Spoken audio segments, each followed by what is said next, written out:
This documentary is the result of extensive research, looking at the life and mind of Theodore Robert Bundy, to try and understand what drives an outwardly normal man to commit some of the most heinous acts ever recorded on innocent young girls who had their whole lives ahead of them. Some of the names have been changed to protect those who do not wish to be associated with what Bundy did. Some of the grotesque acts he performed on his victims have also been toned down. But the accounts are true, and the events surrounding the murders are as accurate as possible. But in truth, ultimately, there is only one person who knows what really happened, and thankfully, he is no longer with us.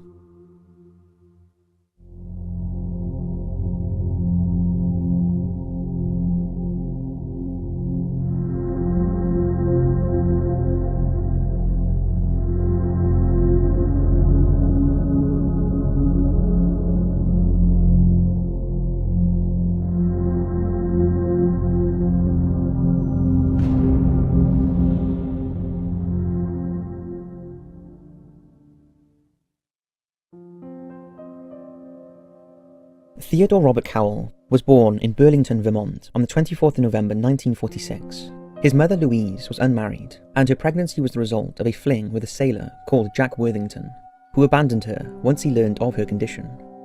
In 1946, it was not considered acceptable to bear a child out of wedlock, and Louise opted to give birth in the Elizabeth Lund Home for Unwed Mothers.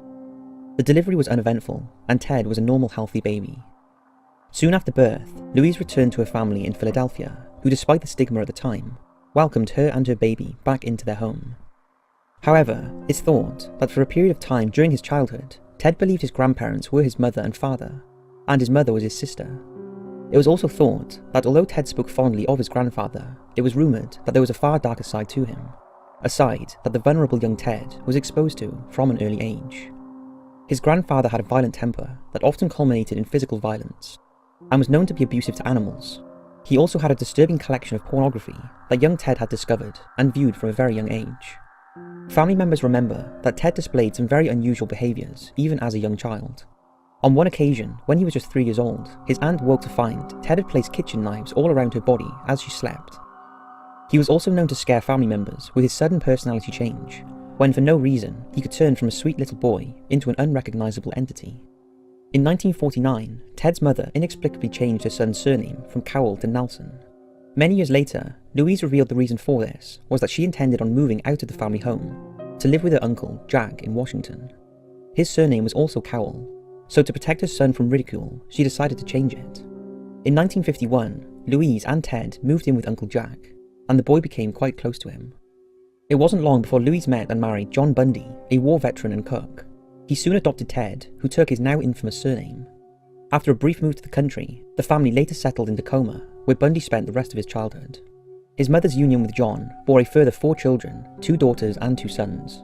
Ted had a good relationship with all of his siblings, but was closest to his youngest brother Richard and his mother. His relationship with his stepfather was fractious, and the more intelligent Ed often clashed with him, sometimes resulting in physical violence. This friction intensified when Ted learned the truth about his illegitimate birth, when he stumbled upon his birth certificate that stated his father was unknown. This discovery implanted a bitterness and resentment in Ted's mind that remained with him for the rest of his life. Ted's years in school were fairly uneventful, although from a very young age he had an unhealthy interest in sex. As he progressed to high school, he became somewhat of a loner who had just a couple of friends. He found it hard to adapt and was becoming increasingly isolated and out of place in the society he lived in. However, despite being socially withdrawn with a few friends, he was never short of female admirers. Although much to their displeasure, he never dated through high school. As he entered adulthood, he became more and more attracted to the opposite sex. He was good-looking, charming, and intelligent, but this outer shell was hiding an increasingly tortured mind, and Bundy saw himself as a loser and an outsider. During his high school years, Bundy was a keen sportsman, and although his achievements were limited, he did become an accomplished skier. He also became an accomplished thief. And as money was tight in the family, he would regularly steal things he needed, in particular his skiing equipment. In 1965, Bundy graduated from high school and enrolled at the University of Puget Sound in Tacoma, although he became bored and lonely, and the following year enrolled at the University of Washington in Seattle. It was here that he met the girl of his dreams. Her name was Stephanie Brooks. Stephanie was slightly older than Bundy, and of a much higher social standing than him, but despite this, they became an item. Bundy was infatuated with Stephanie and was desperate to impress her, but inwardly he felt he was not worthy of her, although he had this remarkable ability to hide his inner turmoil.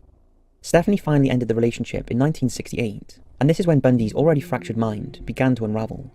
He decided to leave Seattle and university, telling family members the memories were too painful and he needed to get away. Bundy left Washington State in the winter of 1968 and headed to San Francisco, before flying to Denver to ski, and then Philadelphia to visit family. He later returned to Seattle to try and piece his life back together. But by now, the breakup had taken an irretrievable toll, and Bundy's mask of charm and respectability was hiding a very disturbed character. On his return to Seattle, Bundy worked a couple of jobs, first in a Safeway store, then in a hotel washing pots, a job he left under a cloud due to allegations of stealing. Then, after a chance meeting with an old friend, he started working for Art Felcher, a city councilman who was campaigning to be nominated for the Republican lieutenant governor. He worked hard and was liked by everyone. However, similar to other stages in his life, he found it difficult to form any real friendships. When Fletcher lost his bid to be lieutenant governor, it was a crashing blow to Bundy, who had aspirations of becoming more involved in political life. By now, Bundy's inner monster was beginning to surface, and he had become a prolific peeping Tom, creeping around at night, spying on unsuspecting women. He also had an extreme obsession with violent pornography. With his political ambitions hampered, Bundy decided to return to education, and in January 1969, he enrolled at Temple University in Philadelphia. By now, the dark thoughts in his mind were out of control, and he was getting increasingly drawn to act out his desire to abduct and rape a woman. It's uncertain whether he did murder any women in Philadelphia, although many believe it's likely he did. Bundy did not settle in Philadelphia, and after just a few months, returned to Washington State and rented a small apartment in Seattle from Ernest and Frida Rogers, who, like everyone else who met him, viewed Ted as a model tenant, polite, helpful, and never rowdy. Bundy settled in Seattle and worked at a sawmill, and then as a messenger. In the autumn of 1969, he met a woman who was to remain in his life for the next 6 years. Her name was Liz Clofer, and although Bundy craved a normal relationship, and Liz became very important to him, throughout their time together, he secretly dated many other women. Initially, Liz rejected the intoxicated Bundy's advances, but after seeing him with another woman, she gave in to his good looks, dapper dress, and charm, and the two hit it off immediately. Although some of what Bundy told her about his life was a lie, as by this time, Bundy had become a compulsive liar. Liz was intrigued by Bundy and his unusual accent, said to be much closer to an Englishman than an American. Liz had a younger daughter from a previous marriage, and Bundy soon embraced his new family and thought he had found the normalness he craved. However, something stronger was still festering in his psychopathic mind, and despite this newfound connection, these heinous thoughts were still very much alive. Over the next few months, Ted and Liz's relationship grew, and they were both introduced to their respective families, who were pleased with the union. And although not officially living together, Ted spent most of his time at Liz's apartment. Liz, who was completely hooked, even helped to fund his return to university. And in the spring of 1970, Bundy again enrolled at the University of Washington, and ironically, declared his major in psychology. He also started working as a delivery driver for medical supplies, some of which he would steal and use in a grotesque way on his murder victims. Despite this newfound stability in his life, Bundy was still a masterful peeping Tom, who stalked and spied on women at night for sexual gratification. And all the while, his fantasy of abducting and murdering a pretty young girl was getting stronger and stronger. Over the next few years, with Liz by his side, Ted transformed outwardly from the socially awkward failure to a confident, academically successful man. To those around him, he seemed to have a bright future ahead of him, and when in 1973 he was finally accepted into law school, he again caught the attention of his first love, Stephanie Brooks, who suddenly had a renewed interest in the man she had cruelly discarded. The two started to see each other again. However, unknown to Stephanie, this was just payback for Bundy. After all, he was still in a stable relationship with Liz. But this was his chance to reap revenge for her rejection, and prove to himself he was good enough for her after all. Bundy did this by courting the unsuspected Stephanie and asking her to marry him, an offer she willingly accepted. Yet he had no intention of marrying her, and not long after he dumped her. In his mind, it meant he had won in the end, and the wrong had finally been made right. Bundy had sought the justice he thought he deserved. He carried on his life with Liz, and to the outside world, he was a model of a successful, well-adjusted man, who remained active in local politics, and was a person people looked up to. He was even somewhat admired. But unbeknown to those around him, his urges were getting stronger, and it was only a matter of time before he committed his first recorded crime. The respectable persona he had cocooned himself in was concealing the inner monster that was looming ever closer to the surface. In 1971, Bundy took a job as a telephone counsellor at the Seattle Crisis Clinic, where he met crime writer Anne Rule, who went on to write a book about her co-worker, aptly named The Stranger Beside Me. In 1972, Bundy graduated with a degree in psychology. He then took a job at the Harborview Mental Health Center. This job did not work out as he was not considered capable of being emotionally responsive to the needs of the patients. He also had a brief relationship with one of his co-workers, a woman it would later transpire had a lucky escape, as during their outings he used to drive her to remote rural locations. It was also one of the few girls that Bundy admitted to Liz in their brief separation. Ted struggled with this separation and finally pleaded with Liz to take him back, declaring his love for her. Liz, who was hopelessly in love with Bundy, forgave him and the couple were reunited. Next, Ted became part of the team to re-elect Governor Dan Evans, a job Bundy revelled in, as he was required to gain as much information as possible from Evans' opponent, Albert Rossellini. This sometimes involved wearing a disguise, something Bundy became renowned for during his murder spree.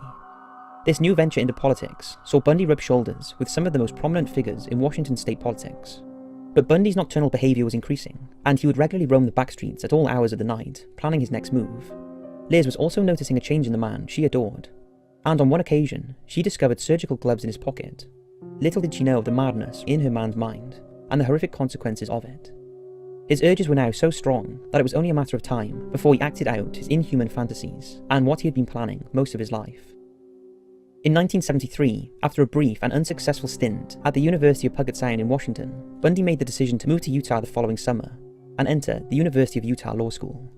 But by the end of 1973, and with the new year looming, Bundy's mind was focused and set.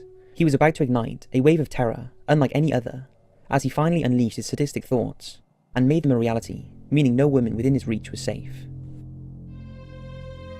In January 1974, during one of his night stalks, Bundy entered the apartment of 18-year-old University of Washington student Karen Sparks. He bludgeoned the sleeping woman using a metal rod from under her bed frame. He then carried out a horrific sexual assault on the unconscious Karen, causing appalling internal injuries. Remarkably, she survived, despite being unconscious for several days, but she was left with permanent disabilities. To spare her life was not Bundy's intention, and he would make sure that next time he was more thorough. This attack is thought to have been the trigger for the heinous events that followed, and kick-started the raging sadistic fantasies that had been festering in Bundy's mind for most of his life. On the 31st of January 1974, 21-year-old student Linda Ann Healy was out enjoying a drink with friends at a local nightclub popular with students. At around 9:20 p.m, she walked home with friends to the house she shared with 4 others in the University District of 5517 12th Street. There she settled in with her housemates and watched TV, then phoned her boyfriend before retiring to her bedroom in the basement. The house was a hub of activity, and as some of the residents had mislaid their keys, it wasn't uncommon for the front door to be left open into the early hours, something that wouldn't have gone unnoticed to a peeping Tom like Bundy. Nobody in the house heard a thing that night.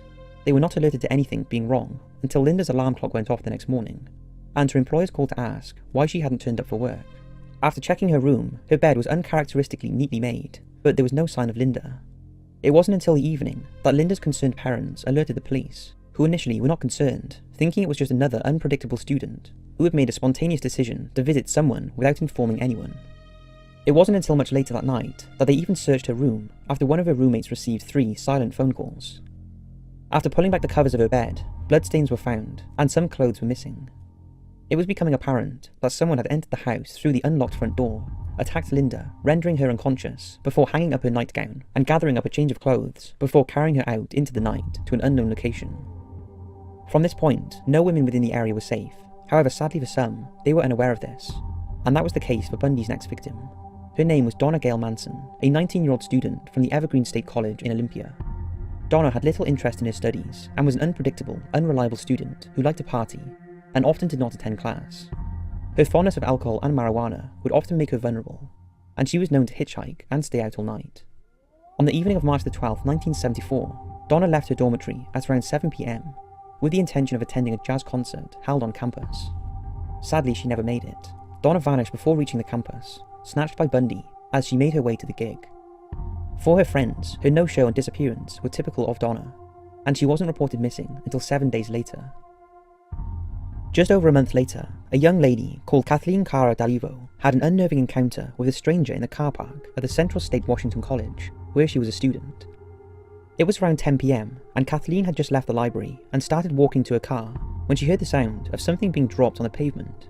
She turned around to see Bundy trying to pick up books. He had his arm in a sling and was dressed as a student might. Kathleen helped the man, who seemed to be struggling, and carried his books to his car, an old brown Volkswagen Beetle. Kathleen became nervous and realised that she may be in danger, and after reaching the car, she made a hasty retreat. She had a very lucky escape. But it seems that Bundy was frustrated that his intended victim had escaped, and so went in search of another. That unfortunate girl was 18-year-old fellow student Suzanne Elaine Rancourt, who disappeared on her way back from her dorm on the same night in the same area that Kathleen had encountered Bundy. It transpired later that another girl had a similar encounter with a stranger wearing a sling and dropping books. Although it's unclear if it was the same night, it was the same area and most definitely the same person. By now, unlike with the disappearance of Donna, the local press and police department was starting to take notice, and although at this stage it was considered a case of missing persons, a pattern was emerging. Bundy seemed to be picking off victims of similar appearance, young with long hair parted in the middle, and much later it was realised they all bore a resemblance to his first love, Stephanie. Now that Bundy's inner beast had been unleashed, the facade of normality that he had always displayed to the outside world was also melting away. People started to notice a change in his personality. His long partner Liz also noted his behaviour towards her was getting more and more perverse, and as she wanted no part of it, he became moody and preoccupied. She became convinced that he had met another woman. Little did she know that his mind was now consumed with murder. And on one occasion, the increasingly deranged Bundy, without warning, pushed Liz out of the raft they were travelling in, into the freezing water of the Yakamini. This was the day Liz saw a different side of the man she had loved and stood by all these years, and for the first time, she witnessed the murderer within Bundy that he had been hiding from her. It was the beginning of the end for their relationship. Bundy was becoming more and more elusive, and as the physical exertion of his murders started to take its toll, he also started skipping work and missing appointments. With the growing media attention the missing women were receiving in Washington state, Bundy, who was an avid reader of anything that concerned his victims, decided it was time to travel further afield for his next victim. He chose Oregon. 21-year-old Oregon State University student Roberta Parks had a troubling few days. She had received news that her father had had a heart attack, and she was having serious thoughts about what future she had with her long-term boyfriend. This, coupled with her increasing unhappiness with the direction of her life was going, left her feeling uncertain and a little depressed about her future. To unravel and make sense of her thoughts, it wasn't unusual for Kathy to go for walks alone at night. Sadly for her, on the night of the 6th of May 1974, this solitary walk proved to be fatal, and that night Roberta disappeared without a trace. On the night of May the 31st, 1974, Bundy spent the evening with Liz, Tina, and her parents. They ate pizza in town and then returned to Liz's place, but Ted was edgy and seemed anxious to leave. Over in the nearby Flame Tavern, 22-year-old Brenda Carol Ball was enjoying an evening drinking with friends. Brenda had dropped out of college and was just enjoying life. Similar to Donna Manson, Brenda was taking risks. She would often hitchhike and often frequented bars, drinking until late into the night. In the early hours of June the 1st, Brenda, who had failed to secure a lift home, left the Flame Tavern. Some reports claimed with an unknown man, but one thing for certain, sometime after she left, she encountered Bundy and was brutally murdered and abused. However, due to the drifting nature of her lifestyle, she was not reported missing until June the 17th, by which time Bundy had struck again. His next victim was 18-year-old Georgian Hawkins, a popular and hard-working first-year student at the University of Washington. In the early hours of June the 11th, Hawkins had just dropped in to visit her boyfriend after attending a frat party. Unlike Bundy's other victims, she was well aware of the dangers of walking at night alone, and rarely did so. But on this occasion, she decided to take the short walk in the well-lit alley towards her home. Just yards away from her home, she encountered an apparently disabled man who had a leg brace and crutches and was struggling with a briefcase. Being a kind-hearted soul, Georgian, seeing no danger, agreed to help the struggling man back to his car, the brown Volkswagen Beetle. Georgian was abducted, killed, and subject to a sadistic sexual assault before and after death. But unlike on previous occasions, Bundy had left evidence. He'd struck her with such force before abducting her that she lost a shoe and both her earrings flew out. Items Bundy calmly retrieved the next morning. Bundy was now out of control, and he was becoming arrogant, reveling in the fear he was creating. There were now 6 women missing, as well as the unsolved beating of Karen Sparks, and the incidents were now making headlines in Washington and Oregon. The pressure was mounting on the authorities to act, and for Bundy, being the talk of the town excited him, and made his murderous urges even stronger. This resulted in one of his most audacious acts to date. It was a sunny day on Sunday, July the 14th, 1974, and families and tourists descending onto the beach at Lake Sammamish State Park in Issaquah, 20 miles east of Seattle. One of those visitors was 23-year-old Prohibition officer and Issaquah resident, Janice Ann Ott, who placed her towel and belongings, including her yellow bike, on the beach and settled down for a day of sunbathing. Janice had recently separated from her husband and described herself as a liberated woman. Visitors to the beach that day couldn't help but notice an attractive, polite young man in a white tennis outfit and his arm in a sling meandering between the hundreds of sunbathers, apparently looking for someone. At around midday, he sat down beside the bikini-clad Janice, and the two struck up a conversation. Witnesses claimed that the man introduced himself as Ted and asked Janice if she would help him put his sailboat in his car. It later transpired that he had asked several women that day the same thing, but most of them had refused. Tragically for Janice, she agreed to help and packed up her things, and the pair headed towards the brown Volkswagen Beetle. As Janice stepped into the car and Bundy drove to a secluded area, she would become completely unaware of the nightmare that awaited. He had an urge to kill again, and such was his confidence. Now he was willing to take unprecedented risks in broad daylight to satisfy his cravings. At around 4 p.m, he made his way back down to the crowds and went on the prowl again. Bundy approached several young women, again with the sailboat story, but was rebuffed on at least 3 occasions. He persisted, and it was only a matter of time before he snatched up his next victim. At around 4:30 p.m, 18-year-old Dennis Naslund left her sleeping friends on the beach and made her way to the restroom. She was a bit unsteady, as she had been drinking and taking drugs earlier in the day. As she left the bathroom, she stopped and spoke to a man with a sling on his arm. This was the last anyone seen of Denise, and she disappeared without a trace. The police and public were now in a frenzy, and despite there still not being any physical evidence, the police now had a description of their suspect, as well as the possible vehicle he drove, and the name Ted. Despite this breakthrough, and many of Bundy's associates actually putting his name forward, he evaded capture for a further 15 months, in which time he moved freely from state to state, killing at will. Just a few weeks after the Lake Salmonish abductions, at the beginning of September 1974, Bundy moved to Salt Lake City to start at the University of Utah Law School. Liz did not move with him, she stayed in Seattle with Tina, and as was the pattern throughout their relationship, Ted dated at least a dozen other women, while still maintaining contact with Liz. Before he left to Seattle, he had also dated Carol Ann Boone, a lady he met while working at the Washington State Department of Emergency Services, and as well as Liz, Boone became an important part of his life. Bundy would take his next victim on the drive to his new home in Utah, whilst driving on 84 going east through Idaho. He stopped and made a brief phone call to Liz shortly after he continued his journey, and around 30 minutes later, just outside the city of Boise, Bundy spotted a hitchhiker. He pulled over in his brown Volkswagen and offered the young girl a lift. Without hesitation, she accepted the lift from the smiling good-looking stranger, completely oblivious to the fact this would be the last ride of her life. As they drove and chatted for around 3 hours, Bundy would pull off the highway and bludgeon the girl with a crowbar he kept under his seat, and while she was still alive, drag her unconscious body to the side of his car, where he carried out the most heinous sexual assault, strangling the girl during the act. He would then stay with the corpse and again defile her body. He then threw her body and her clothes in the river and burnt her ID. This poor young lady was never identified, and her remains were never recovered. After the killing, Bundy proceeded calmly on his way. He finally arrived in Salt Lake City in the early hours of September 3rd, 1974. His intentions was to replicate in Utah what he had started in Washington State. But the net was closing in, and just 5 days after Bundy arrived in Utah, 2 of his victims' bodies were found, those of Denise Naslund and Janice Ott, along with a third set of unidentified human bones. Their remains were discovered by a hunter in a secluded area less than 10 miles from Salmonish State Park. The discoveries confirmed the worst fears of the police and the community. The missing girls were now murder victims, and there was a serial madman living amongst them. The man in charge of solving these heinous crimes was Detective Robert Capel. After settling into his new home in Salt Lake City, Bundy became a hit with his new neighbours, although he didn't settle into universities quite as well, and was sporadic in his attendance. He later confessed he found the classes completely incomprehensible and a great disappointment. Between the 20th of September and the 8th of November 1974, Bundy would abduct and murder at least 4 women.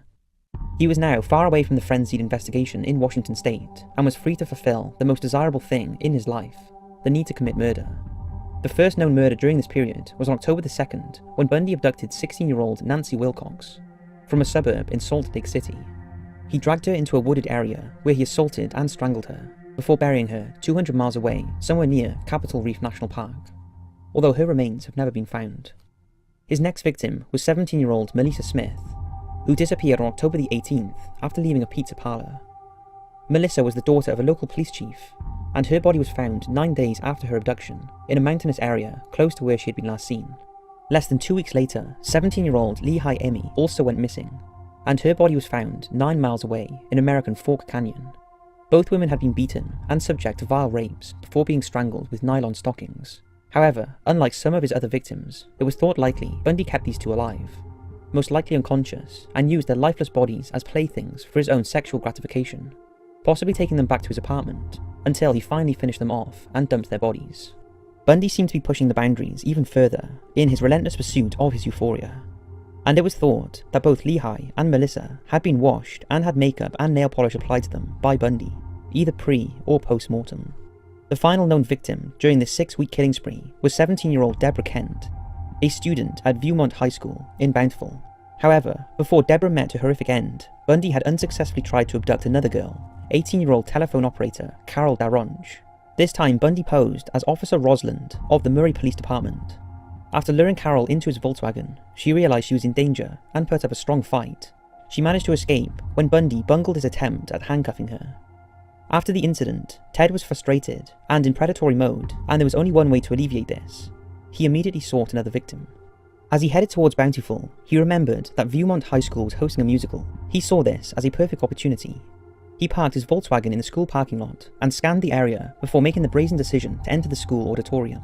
His presence didn't go unnoticed, and many recall the good-looking stranger milling among them that night.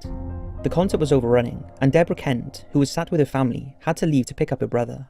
As soon as Bundy spotted her, he made his move. As she walked to her car, he pounced and by unknown means rendered Deborah unconscious, before carrying her to his car. Then, in order to divert suspicion from himself, he returned to the auditorium. In the audience that night was Susan Curtis, who would also become one of Bundy's victims. As the Kent family filtered out of the performance that night, they could not have realised that their lives would never be the same again, and that their precious daughter was now far away, bundled into Bundy's Volkswagen, with untold horror awaiting her. Deborah's body was never recovered. Outside the auditorium, investigators found a key that unlocked the handcuffs removed from Carol Daronche's wrists. Back in Seattle, Bundy's girlfriend Liz read an article about the young women that were disappearing in the towns surrounding Salt Lake City. When details of the Samish Lake murders were released, Liz contacted King County Police and relayed her suspicions about the man she loved. But at that time, no credible evidence linked him to the Utah crimes or the Samish Lake incidents. But just as Washington State was living in fear, so now was Utah. The entire population of both areas were looking over their shoulder in a constant state of nervousness and dread as to who would be the next victim. This was something Bundy took great pleasure in, and he scrolled the newspapers for the next installment of his murderous reign. 1975 wasn't going to be a good one for Bundy, as suspicion was growing, though this did not suppress his burning desire to kill. At the start of the year, Bundy briefly returned to Seattle to spend the week with Liz, but despite her suspicions, she made no reference to the killings, or the fact that she had now reported him to police on 3 separate occasions. But by this time, Liz was becoming more and more convinced in her mind that the man she loved was a brutal serial killer. She desperately wanted to believe he wasn't, and she methodically went through the dates of the killings, comparing them to Bundy's movements on those days and the phone calls to her. This gave her some reassurance, as on most of these days, she recalls Bundy had seemed normal. So surely if he had been out killing young girls and committing heinous acts of necrophilia, there would be some clues in his demeanour, on the many phone calls he had made to her. But this was Ted Bundy. He was not normal. He was a sociopath, who would flick a switch in his mind, turning from monster to charming young man in a matter of hours. When Bundy returned to Salt Lake City after his week with Liz, he decided he would need to travel further afield for his next victims. Utah State was getting too risky. He'd created a reign of terror throughout the state, and it was time to move on. He chose Colorado. After all, he was an accomplished skier, and he would blend in nicely with the community there, a community who would only barely be aware of the killings in Washington and Utah. In January 1975, 23-year-old nurse Karen Aline Campbell arrived at Wildwood Inn in Snowmass Village near Aspen, Colorado, with her boyfriend Raymond and his children. He had come to attend a medical conference, and Karen was going to spend her day skiing with the kids. On the evening of the 12th of January, Karen left the lobby of the Wildwood Inn to go to her room to get a magazine. Her boyfriend and the children stayed downstairs. She took the elevator to her second-floor room, but she never made it. As she stepped out of the elevator, Bundy was waiting. Karen's frozen, naked, partially eaten body was found over a month later, 2.5 miles away from the south side of Owl Creek Road. She had extensive injuries to her head, face, and neck, consistent with being struck with a blunt instrument. For the next couple of months, Bundy returned to his studies in Utah, although as usual, his attendance was irregular. For the police, an important discovery was made when on March 1st, 1975, 2 forestry students stumbled upon a macabre scene on the slopes of Taylor Mountain. After police did an extensive search of the area, the full horror of Bundy's crimes emerged. The heads of Linda Healy, Kathy Parks, Susan Rancourt, and Brenda Ball were discovered. All of the upper teeth of Kathy Parks were missing, and Susan Rancourt's hair was found detached from her head, and part of Brenda Ball's skull was missing. These discoveries were horrific, and for the families of the missing, quashed any hope of finding their loved ones alive. It was also apparent that Bundy had used this place as a dumping ground for heads, and in some cases had travelled a considerable distance to this location. The question was, where were the rest of the remains? Only Bundy knew that, and he was not in any hurry to reveal it. After all, in his mind, he still had work to do. On March the 14th, Bundy left his apartment in Utah, and again headed to Colorado. The long scenic drive ahead gave him time to think and plan his next move, as his homicidal cravings grew stronger. The calendar had ticked over to the 15th when Bundy arrived in his Volkswagen at the small village of Vail in Colorado.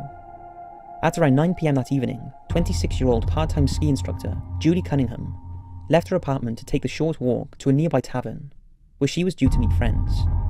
En route, she encountered a man walking with crutches and struggling with his ski equipment. He asked the young lady for help getting to his car, and Julie willingly agreed. She was never seen alive again.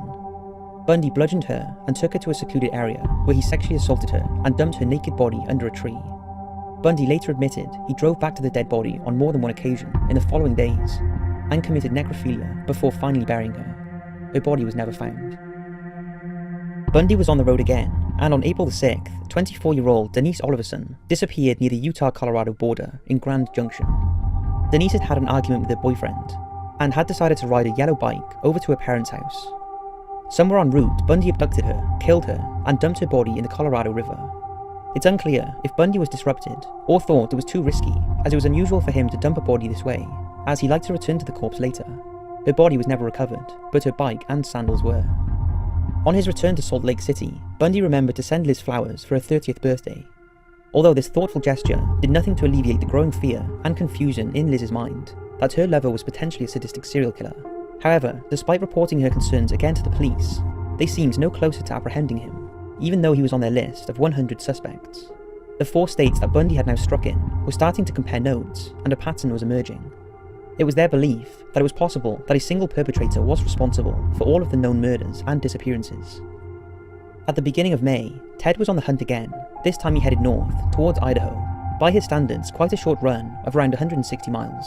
He checked into a Holiday Inn close to Idaho State University, and for the first time since his killing spree, he was actually confronted by a man when he was caught entering a female dormitory. When he was unable to confirm his identity, he was asked to leave. The first night in this area was a frustrating one for Bundy, and he returned to his hotel room, dejected at his inability to track down a victim. This was very bad news for 12-year-old Lynette Culver, as the next day, in a complete change of tactics for Bundy, he got into his Volkswagen and started prowling the streets when he came across a group of school children on lunch break. Bundy parked his car close to the school and got into a conversation with Lynette, who, for whatever reason, got into the passenger seat of his car. Bundy then drove her back to the Holiday Inn and drowned her in the bathtub. He was now not only an unrelenting killer of women, he was also a paedophile and child murderer. Bundy dumped her body in a river north of the area the next day. Bundy returned to his life in Utah, and in the middle of that month, he had a visitor from his old job in Washington State. These included Carol Ann Boone. They all stayed in Bundy's apartment for the week. A few weeks after they left, Bundy made a surprise visit to Liz, who was, as usual, delighted to see him. It's thought they even discussed marriage, even though Liz still had deep-seated fears that he was involved in the killings. Similarly, Bundy never disclosed the fact that he was still having an ongoing relationship with Carol Boone. By the end of June, he craved another dead body. As with his previous victim, he chose a child. Her name was Susan Curtis, a young girl who had been in the audience the night Bundy abducted Deborah Jean Kent from Viewmont High School in Bountiful. On June the 27th, 15-year-old Susan vanished from the campus of Brigham Young University in Provo. As she walked alone, Bundy emerged from the darkness, luring her to her death. Her body was never recovered. In the months that followed, a young girl from Golden, Colorado, named Shelley Robertson went missing, along with 23-year-old Nancy Bayard, who disappeared from her place of work. Although Bundy did not admit to the killing of these 2 girls, it's entirely plausible he was responsible, as he was known to frequent both these places. Shelley's decomposed body was found in an old mine shaft 40 miles west of Golden, and Nancy has never been located. Meanwhile, back in Washington State, investigators were analysing the many leads that they had compiled, and out of the thousands of names put forward, one that was consistently matching was Theodore Robert Bundy. In the early hours of August the 16th, 1975, Bundy was parked up smoking weed in his Volkswagen. He had spent the night cruising around, most likely in search of a girl. The blinding lights of Sergeant Bob Hayward's patrol car were about to startle him, and in an uncharacteristic lapse of judgment, Bundy decided to take off, closely pursued by Hayward. Eventually Bundy surrendered and prepared himself to go on the charm offensive. This was the moment that Bundy's murderous world started to implode. For the first time, he had become the hunted rather than the hunter. Bundy was arrested that night for evading an officer and being in possession of burglary tools. Handcuffs were also found in the boot, which were in fact part of his murderous toolkit, containing a ski mask, pantyhose, a crowbar, handcuffs, bags, rope, an ice pick, and other items. After being booked, Bundy was released on his own recognizance. His murder bag was seized and kept as evidence. This was to be the beginning of the end. By now, Bundy had risen to the top of the suspect list, and as the various states started talking, all of the dots were starting to join up. On August 21st, 1975, Bundy was arrested at his home in Utah and taken to the police station. He was questioned at length about the contents of the bag, but even the officer found it hard to believe that the nice guy presented to them could possibly be anything other than just that. But his demeanour was about to change, and the ever-confident Bundy was about to make mistakes in his recollection of events, and his lifetime of lies were about to unravel. Officers searched his home and found a guide to Colorado ski resorts and a brochure advertising the Viewmont High School play in Bountiful, but nothing sufficiently incriminating to hold him any longer, and after photographing his car, he was again released. But all the pieces were now coming together as officers from the 3 states where Bundy had committed crimes compared notes. Bob in Seattle, Mike Fisher in Aspen, and Jerry Thompson in Salt Lake City. And now, what was once 3 separate investigations was one.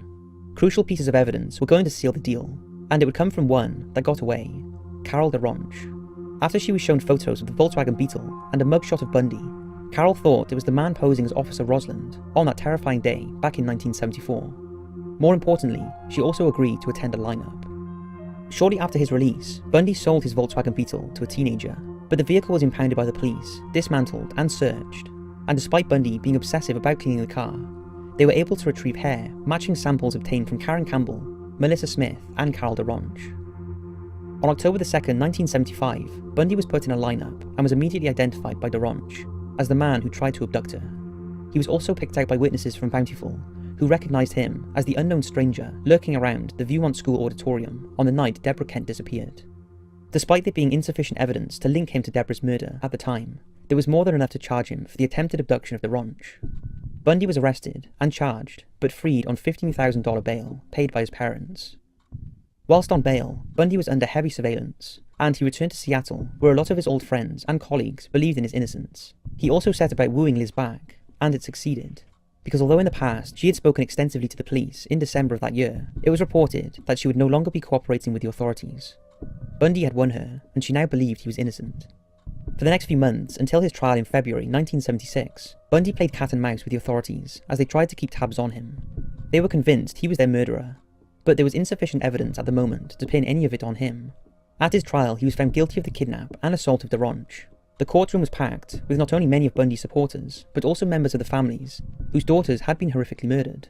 Proof that despite not being tried or even arrested for their murders, there was little doubt they thought he was responsible. In June 1976, he was sentenced to serve a minimum of 1 to a maximum of 15 years in Utah State Prison. Bundy protested his innocence, and for the first time, he was finally off the streets and locked away. And all the while, Keppel, Fisher and Thompson were tirelessly working with dogged determination to find enough evidence to build a case against Bundy and prove once and for all he was a killer. In October 1976, Colorado authorities charged Bundy with Carolyn Campbell's murder, and in the early hours of a freezing morning on the 28th of January 1977, Bundy was cuffed and shackled, then bundled into an unmarked police car to make the final journey from Utah to Colorado to stand trial. Ironically, it was a journey he knew well. It was his hunting ground, but this time he was getting a taste of his own medicine. As soon as Bundy arrived at the old, slightly run-down jail at Pitkin County Courthouse, he again started to turn on the charm, and even the jailers found it hard to believe he was capable of what he was being accused of. The ever-arrogant Bundy also opted to assist in his own defence.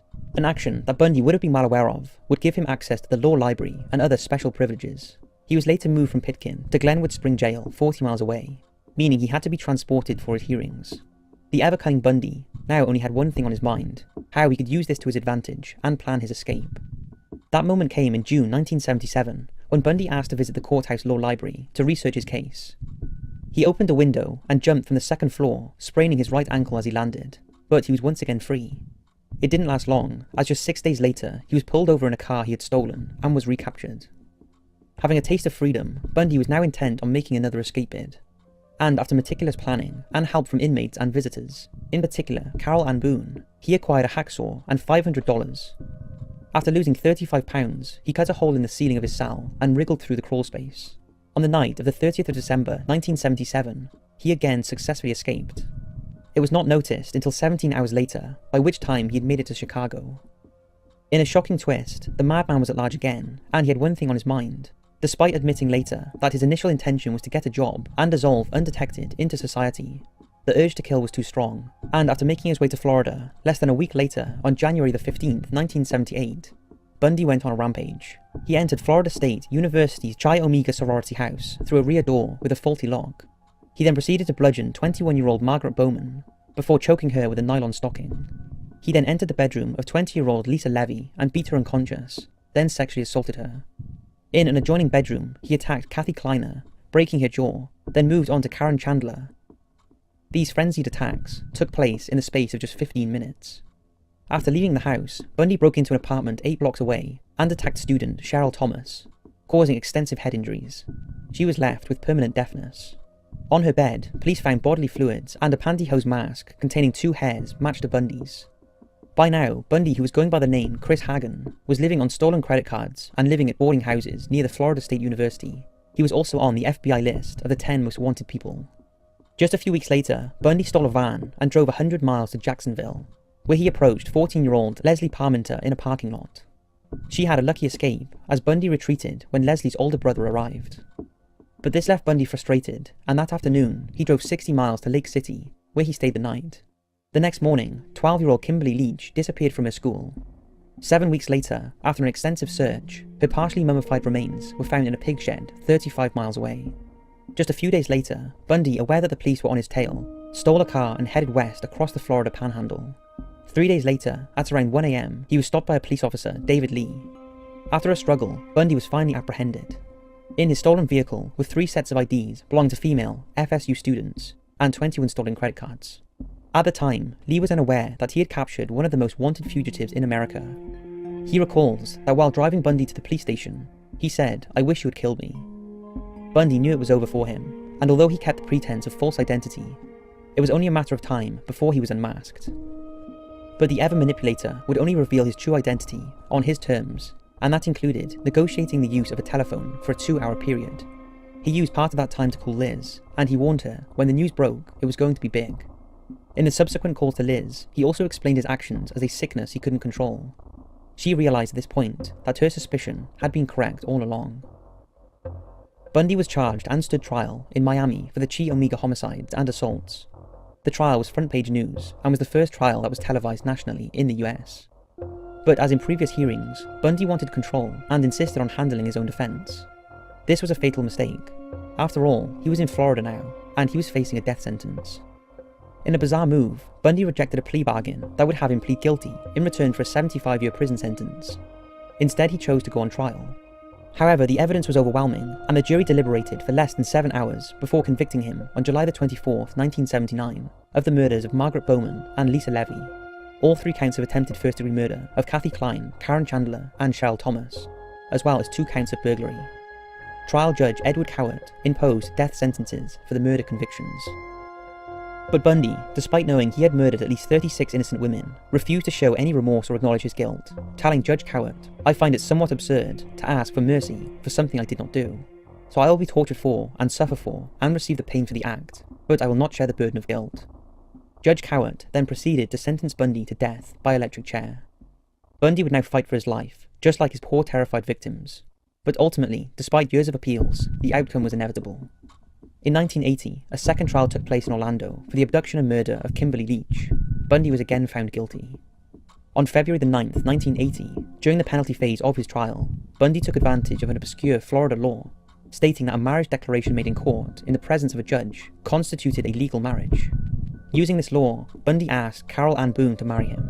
She was in the court testifying on his behalf. She readily accepted, and Bundy declared to the court that they were legally married. The next day, Bundy was sentenced to death by electrocution for the 3rd time. As the sentence was announced, he reportedly stood and shouted, "Tell the jury they were wrong." In 1982, Boone gave birth to a daughter and named Bundy as the father.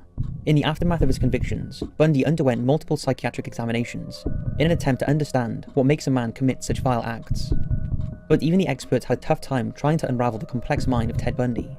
He would often blame others for his actions, including his abusive grandfather, the fact that his true parentage was kept from him, and even the police, who he claims planted evidence. He also blamed the media, TV, alcohol, pornography, and even his victims. In fact, he blamed everything and everybody except himself. The conclusions about Bundy's mental condition varied, with some believing he was bipolar, others antisocial personality disorder, but there is no doubt he was a psychopath. As with his victims, he was able to manipulate even the experts, and he never showed an ounce of remorse for what he had done. On July 2nd, 1986, Bundy is 15 minutes from being executed, when he obtains a stay of execution. Another attempt is made in November that same year. In a feeble attempt to try and earn another stay of execution, Bundy offers to reveal details of the murders he hadn't been convicted of. He gave details of the murders of Carolyn Campbell and Julie Cunningham, although initially he refused to discuss Denise Oliverson. In total, he confessed to 30 homicides over 7 states between 1974 and 1978, and as he was being led to the electric chair, he admitted to the murder of Denise. But in a slap in the face to the families of his many other victims, he neither admitted or revealed where the missing remains were. This was his final act of torture. The true victim count was almost certainly much higher. Theodore Robert Bundy was executed at 7:16 a.m. on January 24th, 1989. The death of a true madman left more questions than answers. As was his wish throughout his heinous life, Bundy remained in control until the end, taking with him the secrets of what he did with the bodies, and leaving their loved ones with the indescribable pain they would have to live with for the rest of their lives.